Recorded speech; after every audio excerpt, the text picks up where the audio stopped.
သူတချင်းမြစ်တာပန်းကလေး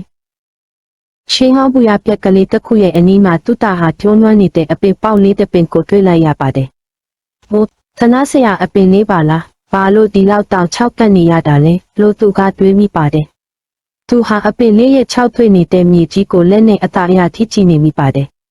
။သူတဟာသူ့ရဲ့အဖိုးဖြစ်သူဦးဖိုးတော်စီပြေးသွားပြီးအပင်လေးအကြောင်းပြောပြပါတယ်။အဖိုးအဲ့ဒီအပင်လေးကိုကျွန်တော်ပဲလို့ကေမလင်းဟင်းသူတည်သွားမှကြောက်လို့ပါလို့သူကစိုးရိမ်တာကြီးမေးလိုက်ပါတယ်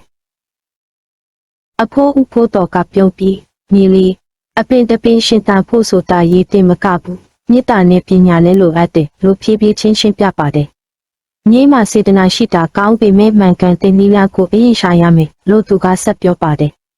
။သူတဟာအပင်လေးကိုအမြန်ဆုံးလန်းဆန်းစေချတာကြောင့်ရေဦးကြီးနဲ့ရေတွေအများကြီးကိုတပြိုင်နက်တည်းလောင်းချလိုက်ပါတယ်။ဒါပေမဲ့ရေတွေကမြေကြီးထဲမဝင်ပဲဘေးကိုစီးထွက်ကုန်တာကိုသူအံ့ဩစွာကြည့်နေမိပါတယ်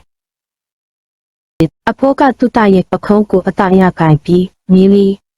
အလောအကျော်လောက်တာဟာစေတနာဆိုပေမဲ့တစ်ခါတလေဒုက္ခဖြစ်တတ်တယ်။ရေကိုနည်းနည်းချင်းလောင်းမှမြေကြီးကဆုပ်ယူနိုင်မှာပေါ့လို့သင်ပေးပါတယ်။သူတဟာသူမသွားတာကိုသဘောပေါက်သွားပါတယ်။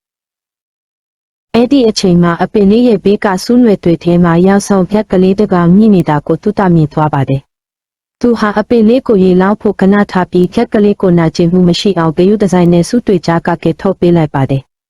။လူမြောက်သွားတဲ့ဖြတ်ကလေးဟာပြန်ထွက်မသွားဘဲမြေစီလွာကောင်းတွေကိုသူ့တုတ်သီးနဲ့ကိုက်ချီလာပြီးအပင်လေးရဲ့အောက်ခြေမှာလာချပေးပါတယ်။ဖြတ်ကလေးဟာသူ့တကိုကျေးဇူးတင်တဲ့အနေနဲ့အပင်လေးအထွတ်အာဟာရကိုဖြည့်ဆည်းပေးတာဖြစ်ပါတယ်။ချီဆိုင်မြေလေးမင်းရဲ့ဂရုဏာစိတ်ကအပင်လေးအတွက်လိုအပ်တဲ့မြေစီလွာကိုရစေတာပဲလို့အဖိုးကသူ့တကိုသင်ခန်းစာပေးပါတယ်။အပင်လေးဟာအဖိုးရဲ့ပညာနဲ့သူ့တရဲ့ကျင့်နာမှုကြောင့်ပိုပြီးခိုင်မာလာပုံရပါတယ်။သူတဟာနေတိုင်းစိတ်ရှိလက်ရှိနဲ့ဂရုစိုက်ခဲ့ရမှာတော့အပင်လေးဟာကြီးထွားလာပြီးလက်ပတဲ့စပယ်ပန်းဖြူဖြူလေးတွေပွင့်လာပါတော့တယ်။သူတဟာသူစိုက်ခဲ့တဲ့ပန်းကလေးရဲ့ရင်နှံကိုရှူရှိုက်ရင်းအရာကိုပျော်ရွှင်နေပါတယ်။ပညာရှိတဲ့သူဟာအချိန်ကိုစောင့်တတ်တယ်။ကျင်နာတဲ့သူဟာအလုံးကိုကူညီတတ်တယ်လို့အဖိုးဦးဖိုးတော်ကပြောရင်းသူတနဲ့အတူဥယျာဉ်ထဲမှာလမ်းလျှောက်နေကြပါတယ်။သူတဟာစိတ်ရှိမှုနဲ့မေတ္တာတရားရဲ့တန်ဖိုးကိုထောက်ရမှတ်သားထားလိုက်ပါတော့တယ်။